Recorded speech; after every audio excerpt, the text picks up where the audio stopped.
రక్షణ అనేది యేసయ్య ఒక్కడే ఇవ్వగలడు, ఇంకెవ్వరు కూడా ఇవ్వలేరు. ఎందుకు?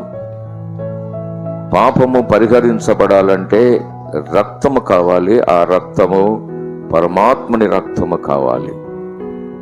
పరమాత్ముడు తనంతట తానే వచ్చి బలియాగముగా తన ప్రాణాన్ని అర్పించిన వాడే ఆ దేవుడు. ఆ దేవుడే ఒక్కడే మనల్ని రక్షించగలడు, రక్షణ ఇవ్వగలడు, పరలోకానికి చేర్చగలడు. ఇంకెవ్వరు కూడా చేర్చలేరు. అందుకోసమే నేనే మార్గము అని యేసయ్య నొక్కి వక్కాణించాడు. అంత మాత్రం కాదు, పాపమున్నవాడు దేవుడు కాదు. నాలో పాపమున్నదని మీలో ఎవడు స్థాపించును అని సవాలు చేసిన వాడు యేసయ్య ఒక్కడే.